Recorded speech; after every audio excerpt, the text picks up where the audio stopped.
ঠিক আছে। মেকআপে যাবো জেনে আমার জন্য গাড়ি ডাকছিল।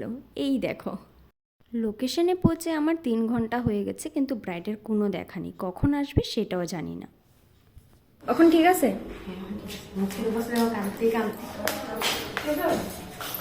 এত লেট?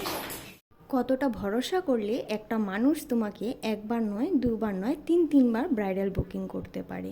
হ্যাঁ, ব্রাইডের সাথে যে মেয়েটিকে দেখতে পারলে, ও হচ্ছে প্রিয়া। ওই আমাকে বুকিং করেছিল ওর ছোট্ট বোনের জন্য। ওর দিদির বিয়ের সময় আমি 2019-এ সাজাতে গিয়েছিলাম হোজাইতে। ওর সময় বলেছিল, বাট আমি যেতে পারিনি, আমার ডেলিভারি ডেট ছিল বলে। আবার আমি চলে গেছি ওর ছোট্ট মিষ্টি বোনকে সাজাতে হোজাই। না মা তো হয়তো তোমরা ব্রাইডের মুখে শুনে নিয়েছো কান্না করতে করতে ওর কী অবস্থা হয়ে গেছে। কারণ সেই দিন ব্রাইডের দাদুর খুব ক্রিটিক্যাল অবস্থা হয়ে যায়। সবাই অল্প ভয় পেয়ে গেছিলো, আমরাও ভয় পেয়ে গেছিলাম। ভাবছিলাম নাকি বিয়েটা আবার ক্যান্সেলই হয়ে যায়। আর সেই জন্য ব্রাইডের আসতে 3 ঘন্টা লেট হয়, কিন্তু তারপর সবটাই ঠিক হয়ে যায়।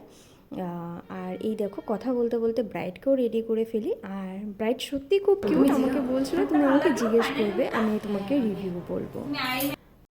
অ্যান্ড থ্যাংক ইউ প্রিয়া, আমার উপর এতটা ট্রাস্ট করার জন্য, বারবার ডাকার জন্য। আগামী দিনে নতুন একটা ব্রাইডাল স্টোরি নিয়ে তোমাদের কাছে আসবো। এইভাবে একটু ভালোবাসা দিও। চলো, টাটা, বাই বাই।